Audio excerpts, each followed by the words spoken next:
Hello. Hello जी सत साहेब। सत साहिब जी। मैं मुल्कदास बोल रहा हूँ, जिला अलवर, कठुमर ग्राम से, राजस्थान से। जी बोलिए। आपको जीवन में पहली दफ़ा फ़ोन कर रहा हूँ जी और मैंने आपके काफ़ी वीडियो वगैरह देखे। फ़ोन नंबर ही नहीं मिलता था पहले तो मुझको। मेरी इच्छा थी कई दिन से आपसे बात करूं, जी लेकिन लेकिन जो है मेरे को आपके कमेंट्स में मैंने कई जगह डाला मेरे को फ़ोन नंबर दो, और मेरा ये फ़ोन नंबर है। तो अपना भी मैंने नंबर दे दिया हुआ है, व्हाट्सएप भी वही है और फ़ोन नंबर यही है। तो जी फिर मेरे को एक वीडियो आई, उसमें फ़ोन नंबर मिल गया। जी तो मुझे ये सौभाग्य प्राप्त हुआ आप जैसे महान जो भगत जी का जो है कुछ शंका समाधान सुनने के लिए। जी भगत जी। थोड़ा आवाज़ कम हो रही है, बढ़ा देता हूँ। हाँ, मैं कुछ हेलो, हाँ बताओ जी। मैं आपसे कुछ बातें करना चाहता हूँ, आप मुझे उनके बारे में कुछ मार्गदर्शन कीजिएगा प्लीज। बताइए। मैंने नोट कर ली है क्योंकि ऐसा नहीं कि पूरी में भूल ना जाऊँ, जी जी इसलिए। एक तो ये मैंने काफी सत्संग जो है गुरुजी के सुने, और उसमें कई प्रकार की जो छाया चित्र दिमाग में मेरे जो है बन गया। जी और मेरे को मतलब प्रथम मंत्र भी मिल चुका है और दूसरा भी सतनाम भी मिल चुका है। जी इसी साल प्रथम मंत्र मेरे को 3 जुलाई को मिला था, जी। इसी साल। और 18 नवंबर को अलवर आश्रम पे जाकर के मुझे जो हम्म। सतनाम मिला है। तो मैं ये इसके बारे में जानना चाहता हूँ। पहले तो मैं मन में सोचता था कि मेरे दिल में ये भावना तो ये थी कि भाई सबसे भक्तों से मैं यही कहता था कि मेरे को आमने सामने गुरुजी से ही नामदान लेना है और पहला प्रथम प्रथम चरण लेना है। हम्म। तो वो सब मेरे को बोलते थे आप देरी मत करो, काल आपके ऊपर हमला कर देगा, आप देरी मत करो, आप अभी ले लो, ये एक ही बात है। तो आप मुझे पहले तो ये बताओ कि ये मैंने वीडियो से गुरुजी से जो नामदान और प्रथम मंत्र जो है 7 मंत्रों का वो लिया है, क्या ये उचित है, ये काम करेगा या हमको आमने सामने गुरुजी से लेना पड़ेगा? देखो भगत जी, दास 2013 से उपदेशी है, जिस समय गुरुजी बरवाला आश्रम में स्वयं विराजमान थे। हाँ। ये जो डीवीडी से जो नाम दीक्षा दी जाती है ना, जैसे आपको मिली हुई है, हम्म। ये सतलोक आश्रम बरवाड़ा में 2009 से ही शुरू हो चुकी थी। अच्छा। लेकिन इसको सतगुरु रामपाल जी भगवान ने अपनी तरफ से शुरू नहीं किया था। हम्म। उनके परिवार वालों ने, विशेषकर उनके भाई ने, गुरुजी को अपने जैसा मानुष समझ के गुरुजी को एक सलाह दी थी कि गुरुजी आपने जो डीवीडी बना रखी है, हम्म। आप उस डीवीडी से नाम दीक्षा देना शुरू कर दो, क्योंकि आपकी उम्र बहुत हो चुकी है, संगत ज्यादा हो चुकी है, आपने आशीर्वाद भी देना होता है, सत्संग भी करने होते हैं, आराम भी करना होता है, आपकी उम्र भी ज्यादा हो गई है। हम्म। तो गुरुदेव की भी इसमें कुछ रजा थी भगत जी, क्योंकि वही बात है, सबसे पहले चाल चलता है काल, उसके बाद परमात्मा उसकी चाल से अपना काम सिद्ध करता है। हम्म। तो परमात्मा ने भी परीक्षा लेनी थी अपने भक्तों की। हम्म। तो परमेश्वर ने कहा ठीक है भाई, जो तुम्हें उचित लगता है वैसा करो, बहुत अच्छी बात है। तो ये आदेश नहीं था गुरुजी का, ये गुरुजी से प्रार्थना की गई थी, गुरुजी को सलाह दी गई थी, उसके प्रतिफल में गुरुजी ने, और भगत समाज की परीक्षा के लिए, और उन जीवात्माओं को प्रसन्न करने के लिए, क्योंकि वो काल के जीव थे भगत जी, गुरुजी को मानुष मानते थे, और अच्छा। सारा जो देख रेख का था आश्रम का, वो अपने मते से करते थे। उस समय यदि परमात्मा उनको मना कर देते, तो भगत हम्म। जी वो आश्रम की व्यवस्थाओं को बिगाड़ भी सकते थे। हम्म। ठीक है, तो परमेश्वर ने उनको भी प्रसन्न रखा, उन काल के जीवों को भी, और परमात्मा ने अपना काम भी निकाल लिया। तो वर्तमान में जब गुरुजी जेल गए हैं 2014 से, हम्म। तो गुरुदेव का किसी को भी आदेश नहीं है वर्तमान में नाम दीक्षा देने का। मैनेजमेंट ने जैसे आश्रम में चल रहा था, उसी परंपरा के तहत इन्होंने आज बाहर जगह जगह नाम दीक्षा केंद्र खोलकर भगत समाज को ये नाम दीक्षा देना शुरू कर दिया। इसमें सबसे बड़ा फायदा स्वयं मैनेजमेंट का है, क्योंकि भगत समाज जहां से नाम लेगा, दान धर्म भी वहीं करेगा। अच्छा। तो सबसे बड़ा इनका अपना स्वार्थ है इसमें भगत जी, ये कोई दुनिया के आत्म कल्याण के लिए नाम नहीं दिलवा रहे, लेकिन दुनिया के अभी आत्म जो कल्याण के अभी लिए ज्ञान जैसे प्रचार हमने नहीं कर रहे ये लोग। ले लिया है जैसे, और ले लिया, तो, उसमें आपकी गलती नहीं है भगत जी, आपको ज्ञान अच्छा लगा। तो गुरुजी तो अपना गुरुजी का मंत्र तो काम करेंगे। मंत्र काम करेंगे, दास वही कह रहा है कि उसमें आपकी गलती नहीं है भगत जी, आपको सच्चाई का पता नहीं था। हमको तो विश्वास एक हाँ, आपने नाम ले लिया है, लेकिन अब आपको सच्चाई का पता हो रहा है ना। हम्म। दूसरी बात, आप इनके कर्म भी अब देख रहे मैं होंगे साल सार भर नाम, से। अब सार नाम जो अगला जो है मैं आमने सामने गुरुजी से लूंगा। वही मैं कह रहा हूँ भगत जी, साल हम्म। भर में आपने इनके कर्म भी देख लिए होंगे, राजनेताओं को आश्रम में बुलाना, जबकि 27 साल से आपने सत्संग सुने गुरुजी के। गुरुजी ने कभी भी राजनेताओं को महत्व नहीं दिया, ना कभी इस प्रकार भंडारे के नाम पे दुनिया इकट्ठी करी। नहीं, मैं तो इसी साल से ही सुनना शुरू किया एक्चुअल हाँ, में। तो इसी साल को अभी भगत जी, अभी 7 8 9 को इन्होंने ये भंडारे किए थे ना। हम्म। तो भंडारों में आए आए कि नहीं आए राजनेता लोग? हाँ, मैं गांव तो गांव गया ही जाके नहीं, निमंत्रण दिए कि नहीं दिए इन्होंने मैं भंडारे के? गया ही नहीं, वो गया नहीं नहीं। गए, वो अच्छी बात है, लेकिन आपने इनका पाखंड तो देख लिया होगा। खैर मैं अभी तो इतना नहीं जाना, अभी तो ये सारी चीजें जो आपके सुनने से बातें करने से मेरे को इसी का थोड़ा थोड़ा पता लग रहा है।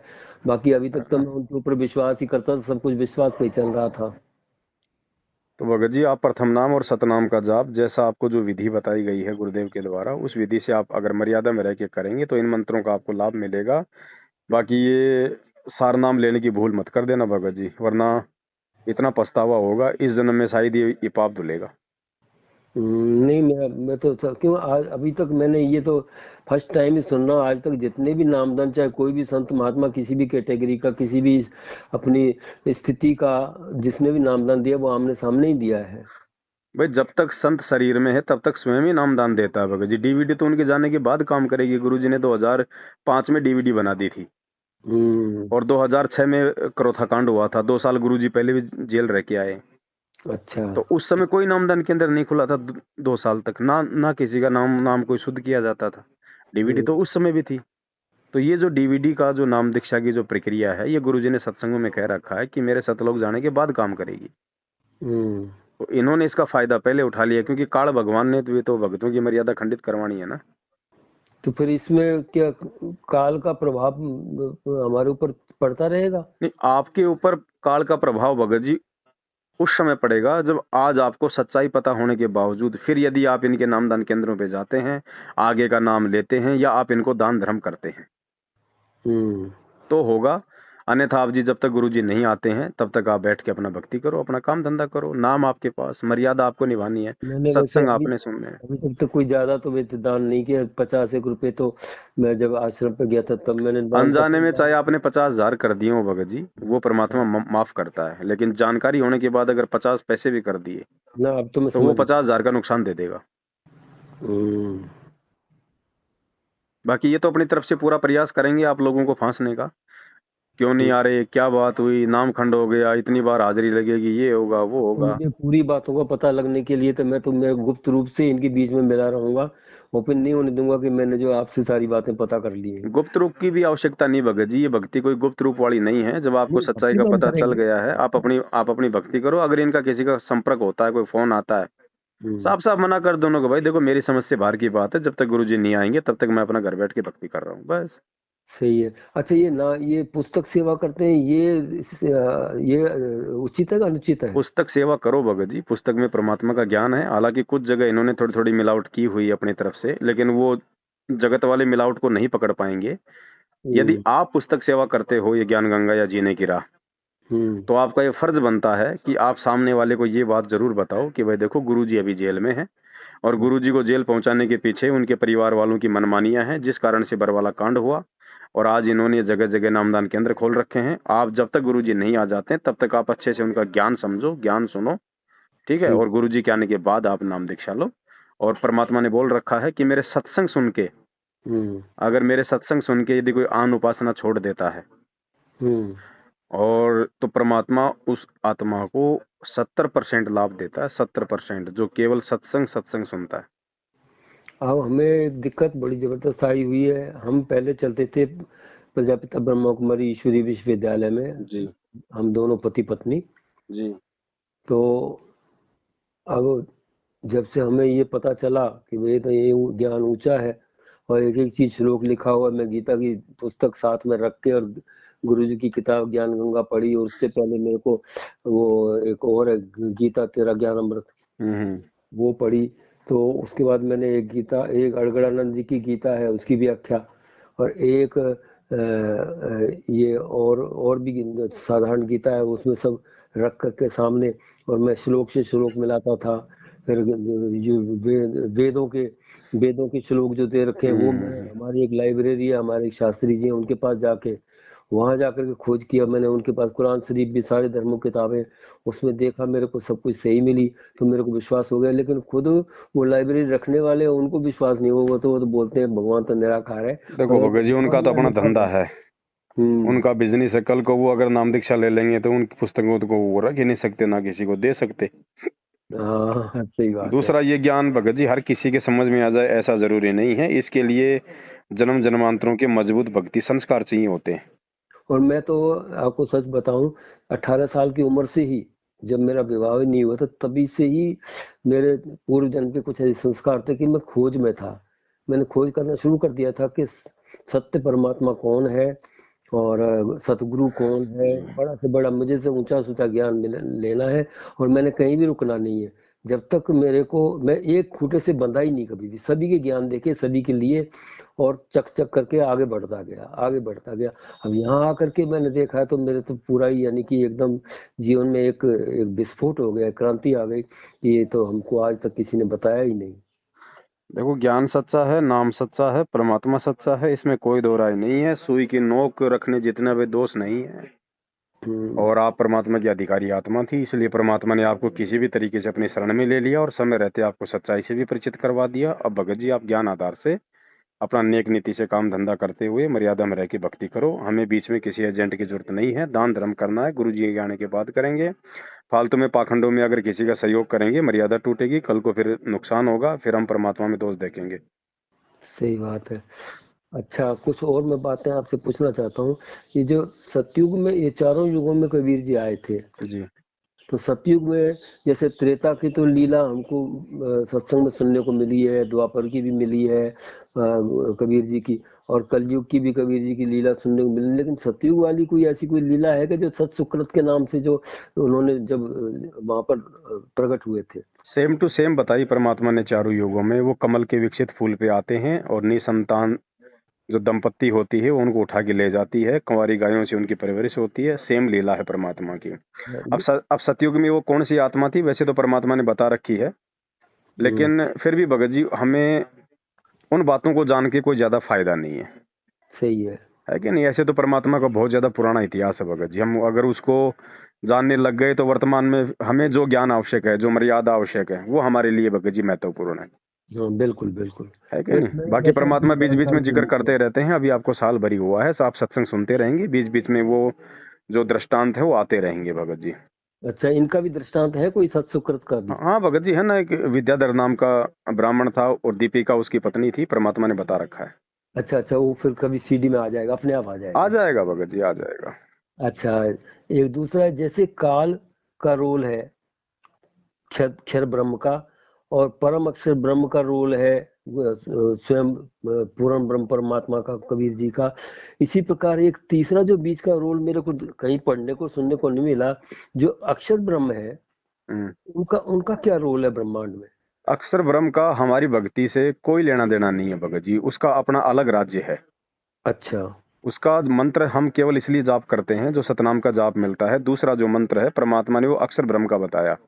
हम्म। उसकी कमाई हमारे को इसलिए करनी पड़ती है क्योंकि जब हम जाएंगे यहाँ से, जब हम काल भगवान के लोक से बाहर निकलेंगे, तो हमें अक्षर पुरुष के लोक से होके जाना पड़ेगा।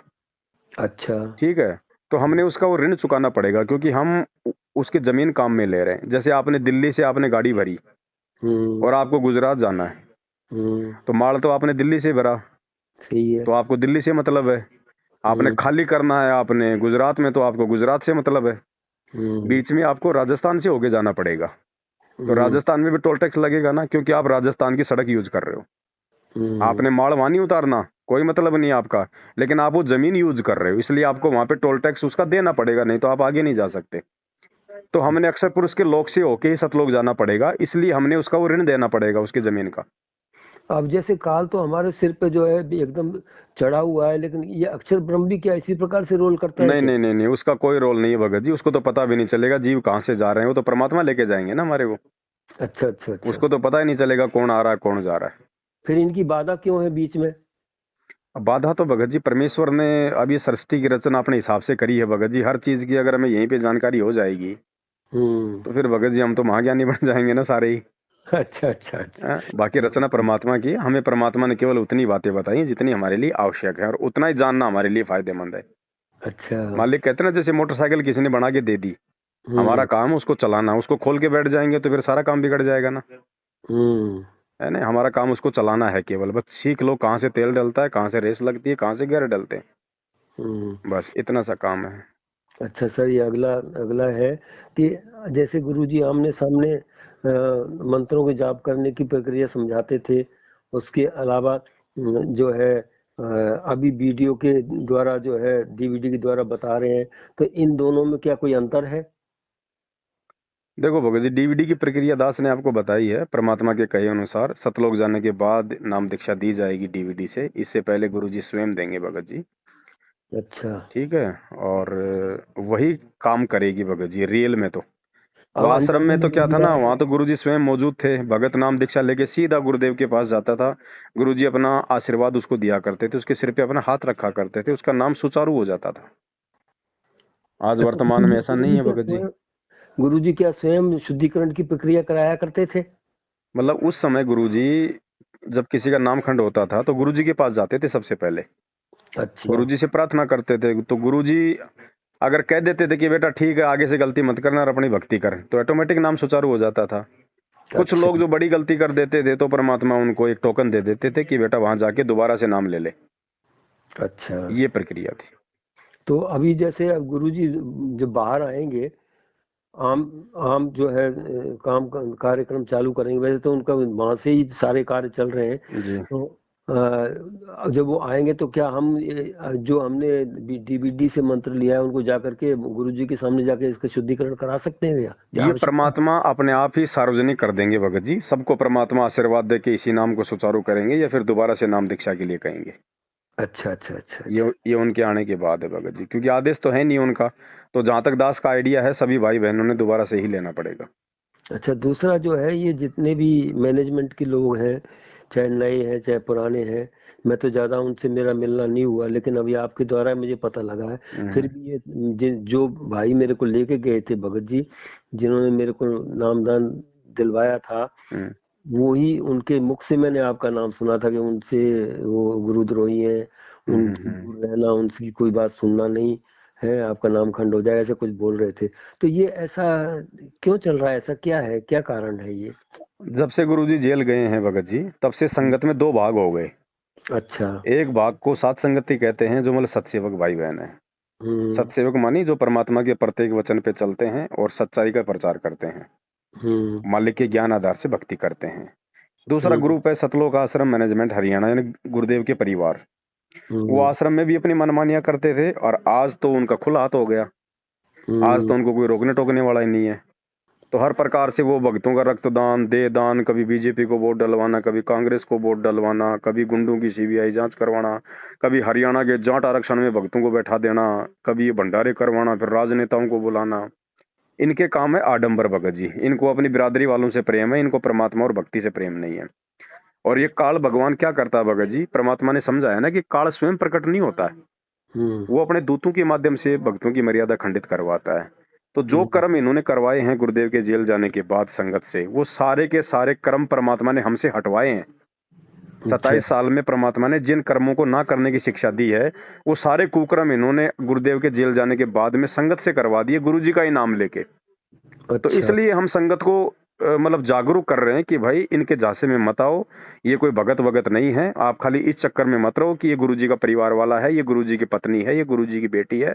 गुरुजी का कोई बेटा बेटी नहीं है। गुरुजी का असली बेटा बेटी वो है जो मर्यादा में रह के गुरुजी की भक्ति करता है। सही बाकी है। सब ये काल के एजेंट हैं, इनका काम केवल तुम्हारी मर्यादा तोड़वाना है। और काल केवल इसी बात का फायदा उठा रहा है कि भक्तों को ये विश्वास हो गया कि ये तो गुरुजी के परिवार वाले हैं। भाई हम गुरुजी के परिवार को देख के थोड़े ना जुड़े थे परमात्मा से, हम तो उनका ज्ञान समझ के जुड़े थे। तो आज हमने उनके ज्ञान को ही आधार बना के आगे चलना पड़ेगा, ना कि उनके परिवार को। अच्छा, सही है। अब ये जो जैसे हम बोलते हैं भाई हमारी प्रार्थना लगा दो, और गुरुजी से हमें ये प्रॉब्लम ये दिक्कत है तो वो हल करवाते हैं, तो ये क्या सही प्रक्रिया है? क्या वो वास्तव में गुरुजी पहली तक बात तो पहुंचाते भगत जी, हैं? ये ज्ञान होने के बाद में और गुरु को भगवान मानने के बाद में और रोज संध्या आरती करते हैं। अंतर्यामी एक तुम आत्म के आधार, जो तुम छोड़ो हाथ तुम कौन उतारे पार। फिर परमात्मा कहते हैं चीटी पायल बाजे पैर, साहेब सुनता है सब लहर। वो अंतर्यामी परमात्मा चीटी के पैर की पायल भी बना दी जाए ना, उसकी भी आवाज वो सुन लेता है। तो वर्तमान में सतगुरु रामपाल जी भगवान से प्रार्थना लगवाने वाला भगत मंदबुद्धि भगत की श्रेणी में है। वो अपने गुरु जी को हनुमान जी मानता है कि उसके आगे घंटा बजाएंगे तब जाके उनको सुनाई पड़ेगा। जबकि परमात्मा कहते हैं कि जब 2 साल का बच्चा होता है ना, वो पूर्णतः अपने माता पिता पे आश्रित होता है। तो माता पिता आगे से आगे उसकी सारी व्यवस्था करते हैं। माता पिता को पहले पता होता है कि अब सर्दी आने वाली है, बच्चे के लिए जूते लाने हैं, मोजे लाने हैं, स्वेटर लानी है, क्या व्यवस्था करनी है, घर में मच्छर हैं तो मच्छरदानी लेके आनी है। इसी प्रकार जो भगत अपने परमात्मा पे आश्रित होगा, जो मर्यादा में रह के भक्ति करेगा, फिर उसको मांगने की जरूरत नहीं है भगत जी। परमात्मा आगे से आगे उसकी हर परेशानी को दूर करेगा। उसी को अंतर्यामी कहते हैं, जो अपने बच्चे की मन की बात जानता है। और जो जानता ही नहीं, फिर वो काहे का भगवान, काहे का अंतर्यामी। तो गुरुदेव के समक्ष जाके कोई प्रार्थना करना, उनको बताना, ये गुरुदेव को अंतर्यामी ना समझना भगत जी। बिल्कुल सही बात। ये मेरे साथ इसका प्रैक्टिकल घटना घट चुकी है। जी ये क्या हुआ कि मैंने हमारी बेटी जयपुर इसमें एडमिट थी, सीके बिरला हॉस्पिटल में। जी उनके घुटने में मतलब ये जॉइंट रिप्लेसमेंट था, हो गया था, लेकिन गिरने की वजह से उसमें कुछ फ्रैक्चर आ गया। और वो जो है फिर उसमें हमको करवाना था उसमें, और काफी खर्चा बता रहे थे, हम भी घबरा गए, मेरा इतना तो आमदनी भी नहीं थी। तो मैंने बेटी एडमिट करा दी किसी तरीके से, और फिर मैंने फोन लगाया।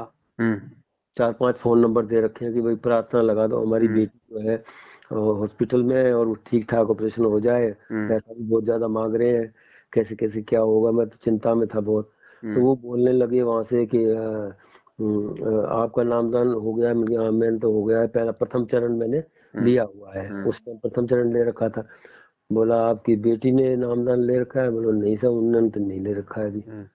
तो हाँ, जब तक वो नामदान नहीं लेती तब तक जो है उनका हम लगा नहीं सकते, ऐसे गुरुजी का आदेश है, उनकी प्रार्थना नहीं लगा सकते।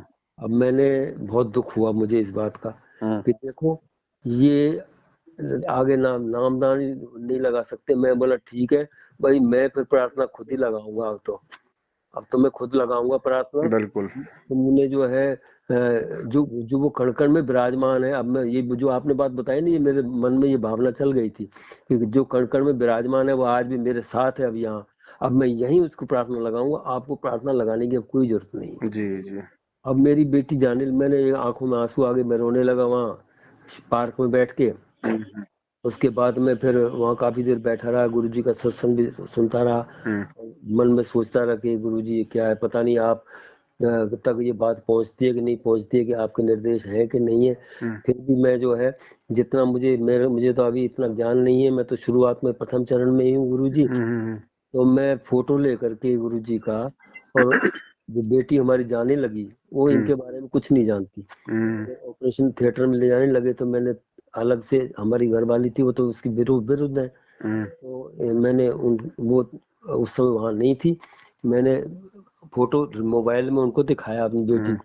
बेटी ये फोटो आप ध्यान रखना, ये परमात्मा सृष्टि में साक्षात आए हुए हैं, गुरु जी हैं हमारे, और ये तुम्हें भी मदद करेंगे। तुम बिल्कुल घबराना नहीं, और तुम्हारा बहुत अच्छे से ऑपरेशन हो जाएगा, ठीक है। ये अपने दिल में, चेहरे में बैठा लो इसको। और मैंने उनके मोबाइल में भी जो है व्हाट्सएप करके डाल दिया। उसके बाद जो है क्या घटना घटी कि वो ऑपरेशन थिएटर में ले गए, वो चले गए, हम बाहर इंतजार करते रहे। मैं गुरुजी से प्रार्थना करता है, गुरुजी आप दया करना, कृपा करना, आप मेरी बेटी को जो है उनकी ऑपरेशन करना, ठीक ठाक हो जाए।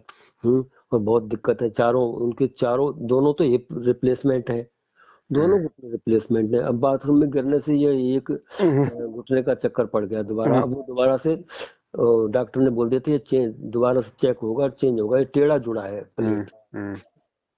अब क्या हुआ वहाँ जो है, हमारी बेटी ने ऑपरेशन से आने के बाद पूछा, मैंने जब पूछा, वो बताती है कि डॉक्टर साहब आए और वो मुझे बोलने लगे कि बेटी आपने मुझे बुलाया ना, देखो मैं आ गया हूँ, अब तुम्हारा सब कुछ ठीक ठाक कर दूंगा, चिंता नहीं करना।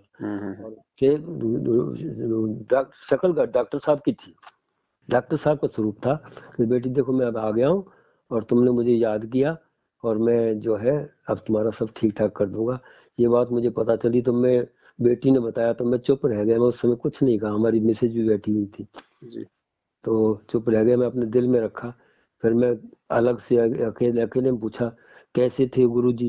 बोले डॉक्टर ने, वो कैसे, किसने कहा था? वो बोले डॉक्टर साहब ने कहा था मैं आ गया हूँ।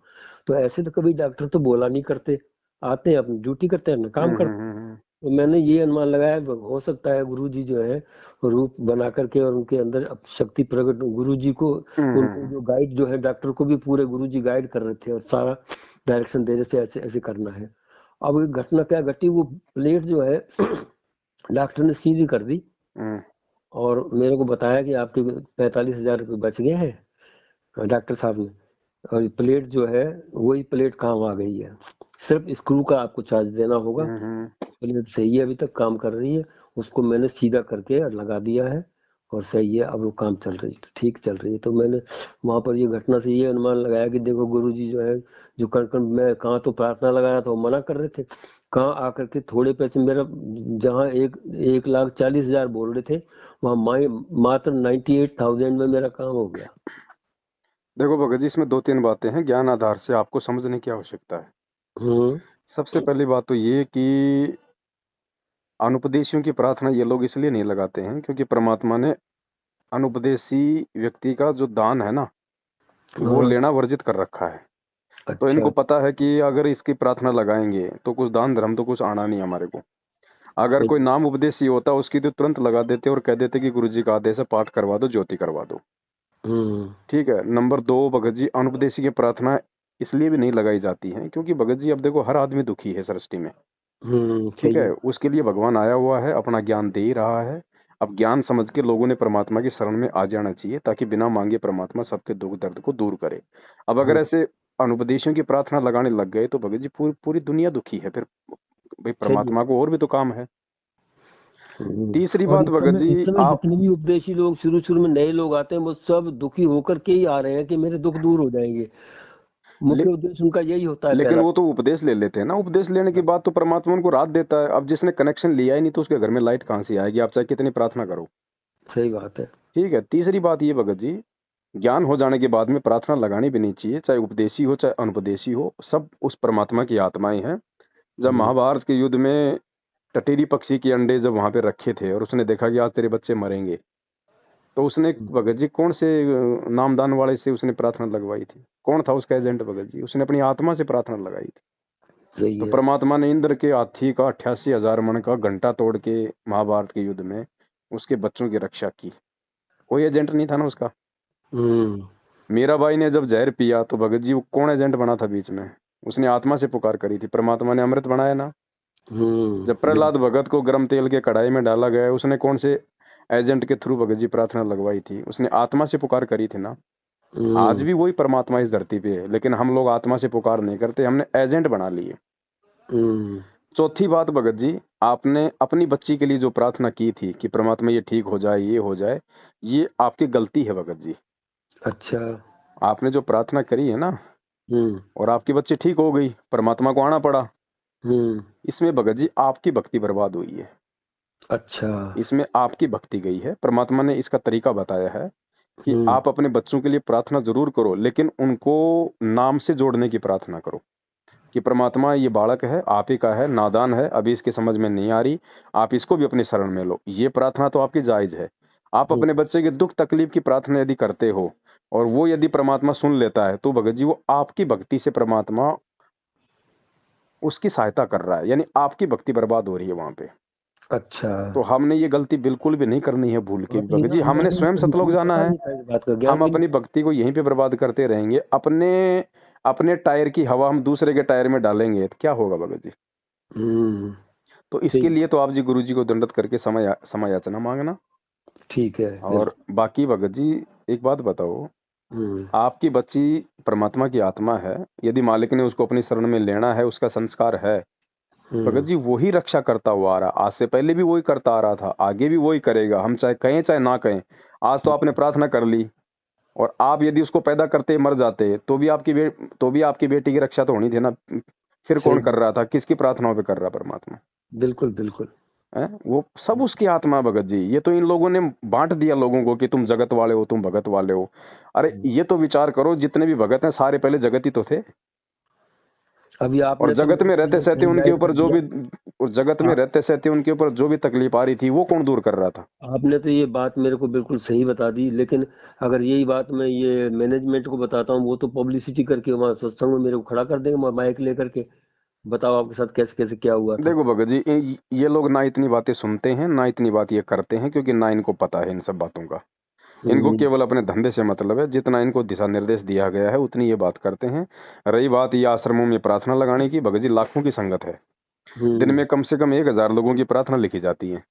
हम्म। गुरु जी बैठे हैं जेल में, सप्ताह में 2 बार मिलाई होती है। एक सप्ताह में एक दिन तो वकील मिलते हैं, वकील तो अपनी वकालत का काम करेंगे। एक हम्म। दिन उनके परिवार वाले मिलते हैं, 20 मिनट का समय मिलता है। 20 मिनट में 10 मिनट तो परिवार का रोना धोना ही नहीं होता पूरा। गुरुजी उसने ये कह दिया, उसने वो कर दिया, उनकी आपस का राग द्वेष ही पूरा नहीं होता। बची गुरुजी के पास में 10 मिनट। चलो हम हम्म। पूरी की पूरी 20 मिनट दे देते हैं। अगर हम्म। आप एक भगत की प्रार्थना लगाओगे तो 1 मिनट बताने में, 1 मिनट गुरु जी को बताने में, 20 मिनट में कितनी प्रार्थना लगी?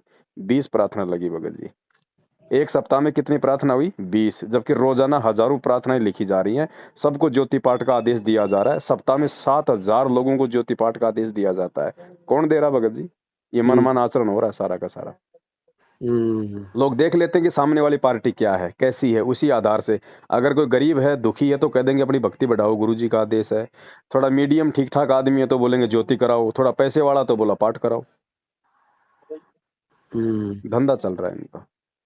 सही है।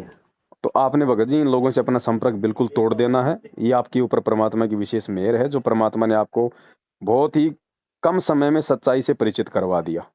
हम्म। ठीक है? अभी तो मैं यानी कि इतना उनके चक्कर में आया ही नहीं हूँ अभी तक। आना ज्यादा भी नहीं मत भगत जी, आना भी मत। आया।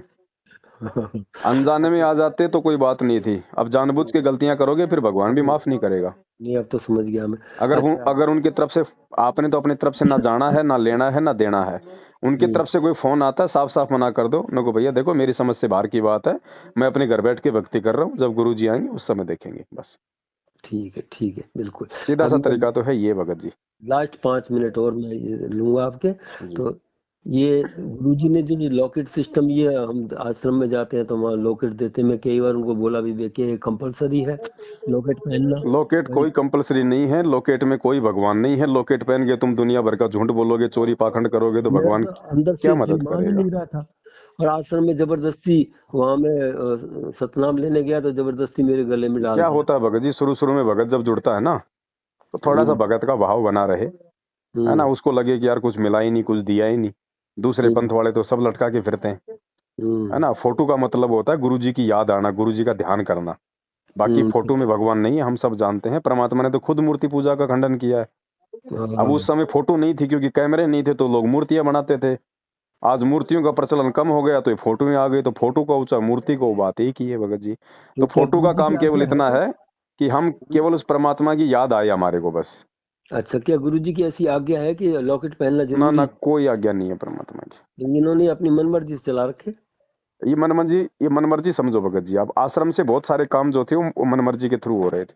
हम्म।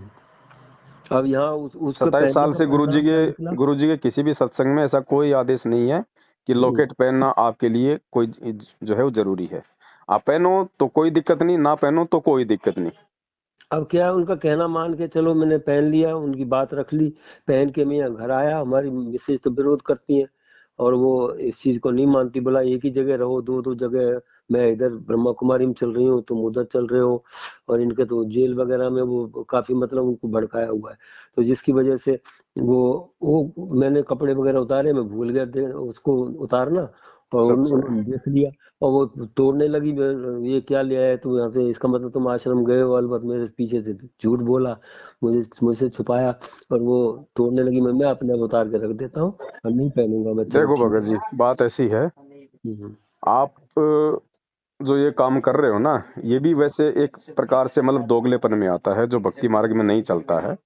आप अपनी पत्नी का सामना करो भगत जी। आप कोई गलत काम नहीं कर रहे हो, आप जबरदस्ती उससे भक्ति नहीं करवा रहे हो।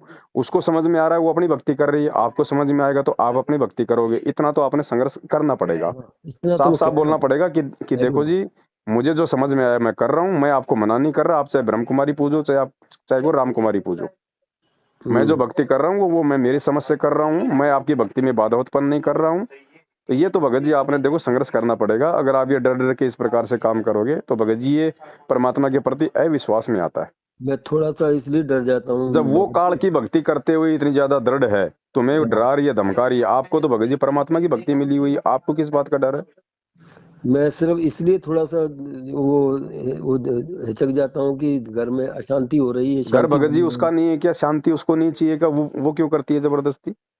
हाँ, सही है। घर उसका नहीं है क्या? उसको नहीं चाहिए कि शांति? भगत जी आपके अकेले की जिम्मेदारी थोड़ी है। और आपका उन्होंने काम है, आपका जो काम है, जो जिम्मेदारी है वो आप अपनी निभा रहे हो। बाकी अपने आत्म कल्याण के लिए आपको पूर्ण अधिकार है कि आप किसकी भक्ति करना चाहते हो। सही है। आत्म कल्याण के मामले में गुरुजी ने साफ साफ बोल रखा है कि ना तो माँ की बात माननी है, ना बाप की माननी है, ना अपनी पत्नी की बात माननी है। कल को अगर उसकी बात मान के अगर मैंने भक्ति छोड़ दी या भक्ति ऐसे करी नहीं करी और कल को यदि गधे बन के खड़े हो गए, वो पत्नी आपकी योनि छुड़वा देगी क्या? हम्म। तो भगत जी ये तो आपने थोड़ी सी दृढ़ता लानी पड़ेगी अपने अंदर, चाहे पत्नी हो चाहे पति हो। आत्म कल्याण के मामले में तो बिल्कुल सीधम सीध चलो। नाराज होती है होने दो, घर छोड़ के जाए तो जाने दो भगत जी। आपका आपका अगले का, आपका केवल अकेले का बिगाड़ नहीं होगा। सही है। और परमात्मा के लिए जो जो जो इतना संघर्ष करता है, फिर परमात्मा उसका कुछ बिगड़ने भी नहीं देता। वरना फिर भक्ति की क्या आवश्यकता? फिर मालिक कहते हैं, जय हमरा भक्त पछोड़ी होई, तो हमरा नाम न लेवे कोई। अगर मेरे भक्तों पे आपत्ति आ गई भक्ति करते करते, तो मुझे कौन याद करेगा फिर? तो हम हम्म। हिम्मत करेंगे तो परमात्मा उसकी बुद्धि फेर देगा। रिमोट तो मालिक के हाथ में है ना। सही है। तो हिम्मत आपने करनी पड़ेगी भगत जी, स्पष्ट बोलो। बिल्कुल ऐसा ही इस करूंगा। मामले में नहीं, ये मैं इस सिर्फ ये मामले में अगर हमने शांति थोड़ी के लिए बहुत भी अगर बोलूंगा, आने शांति। कर दी, दिक्कत हो जाएगी। हाँ, नहीं, मैं तो प्रार्थना तो करता रहता हूँ भगवान से, भगवान जी इनको भी थोड़ा सा सन्मार्ग पर लाओ, जो है ये काल के चक्र में मेरे को आपने निकाल दिया और इनको भी निकालो किसी जी तरीके से। जी जी जी जी। ये तो मैं कहता रहता हूँ गुरु जी से। अच्छा सर, लास्ट है अंतिम, जे कि जो क्या हमारा ये जो बोलते हैं कि नामखंड हो गए, अगर हम शुद्धिकरण कराने जाते हैं, क्या ऐसे नामखंड होता है क्या? नाम कभी खंड नहीं होता परमात्मा का। परमात्मा कहते हैं साहिब का नाम अखंड है और सकल सब खंड। हम्म। सारी सृष्टि खंड खंड है, लेकिन परमेश्वर का नाम यानी परमेश्वर का वचन, परमेश्वर का शब्द हम्म। कभी खंड नहीं होता है। शब्द वैसे भी भगत जी अखंड होता है। हम्म। मर्यादा खंडित होती है। जो नियम दिए जाते हैं वो नियम टूट जाने से नाम अपना काम करना बंद कर देता है भगत जी। तो उसको फिर कराना पड़ता है दोबारा देखो स्टार्ट? अगर गुरुजी आश्रम में है जब तो उनके सामने जाके प्रार्थना करनी पड़ती है, फिर परमात्मा जो आदेश दे वो सिरोधारी है। आज हम्म। गुरुजी है नहीं, पीछे से इन्होंने मनमाना आचरण कर रखा है। और ये क्या नाम शुद्ध करेंगे? सबसे ज्यादा खंडित लोग तो खुद नाम शुद्ध करवा रहे हैं। इनसे हम्म। बढ़ के तो कोई खंडित है ही नहीं। जिनकी उल्टी हरकतों के चलते परमात्मा जेल में बैठे हैं, जिनकी उल्टी हरकतों के चलते भगत समाज की नित नई मर्यादा खंडित हो रही है, ये क्या नाम खंड करवाएंगे? ये तो खाली एक नाम, खाली नाम शुद्धिकरण का खाली एक वो ठप्पा लेके बैठे हैं बस। बाकी सबसे ज्यादा खंडित लोग तो ये स्वयं है।